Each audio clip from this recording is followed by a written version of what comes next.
전의 쇼츠에서 이어집니다. 만기 동안 주가가 크게 떨어지지 않으면 확정 수익을 얻는 일반적인 ELS는 단순하게 말하자면 고객이 ELS 발행자에게 풋옵션을 매도하는 것과 같은 구조예요.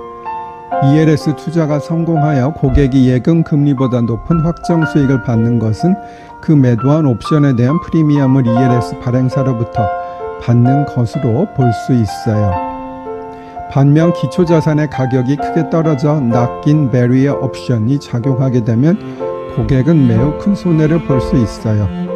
너무 어려운 금융공학적인 설명이라 이해가 안 되실 수도 있는데 그렇다고 실망하실 필요는 없어요. 제가 사실은 증권에 관심이 많고 지식도 상당히 많은 편이긴 해요. 전의 쇼츠에서 이어집니다. 스텝다운 방식 ELS의 경우 보통 6개월 단위로 기초지수를 평가하여 하한선 이상, 보통 초기값의 80 내지 90%이면 약정 이유를 더해 조기 상환해요. 만약 낙인 구간에 진입한 적이 있더라도 자산평가 때 하한선 이상이라면 원금과 수익을 받을 수 있어요. 원금을 100% 보장하는 원금 보장형에서부터 원금의 80 내지 90%까지 보장하는 부분 보장형, 원금을 보장하지 않는 원금 비보장형까지 매우 다양한 ELS가 존재하고 있어요.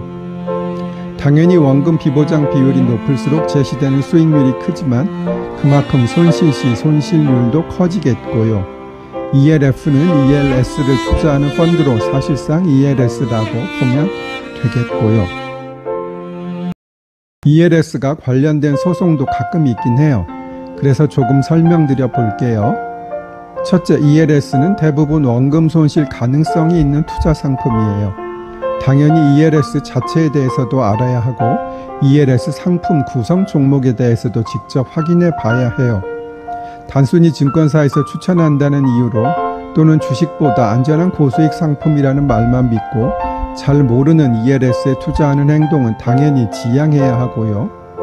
둘째, ELS는 증시가 안정적이거나 주가 변동성이 높지 않을 때 유리한 상품이에요. 기초자산이 급락하면 락인형 상품은 낙인 구간을 건드려 버릴 수 있고 기초자산이 급등하면 수익을 받고 조기 상환되지만 직접 주식에 투자한 것에 비해 아쉬움이 남게 되겠지요. ELS의 팁 설명드리고 있어요. 셋째, 기초자산이 하나이거나 적은 ELS가 안전해요. 기초자산이 많으면 그만큼 락인의 가능성이 높기 때문이에요. 넷째, 기초자산이 개별 종목인 것보다 주가지수인 것이 안전해요.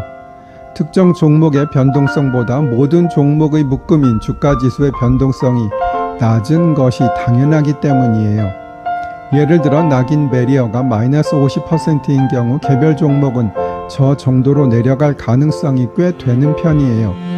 그러나 주가지수를 기초자산으로 한 경우 저렇게까지 낮아지는 경우는 드물겠지요. 아무리 우량주라 해도 개별 주식이 훨씬 변동성이 높아요. 증권 관련 집단 소송은 얼마나 될까요? 증권 관련 집단 소송법이 시행된 것은 2005년으로 이제 거의 20년이 다 되어 간다고 해요. 그런데 지난 10년간 증권 관련 집단 소송은 전국 법원에 제기된 것이 여태까지 6건 밖에 되지 않는다고 해요. 어떻게 보면 사실상 유명무실한 제도지요. 반면에 미국 연방법원에는 2021년에만 211건의 증권 집단 소송이 제기되었다고 해요. 물론 우리나라 인구가 미국보다는 상당히 적지만 그런 점을 고려하더라도 우리나라가 훨씬 적기는 해요.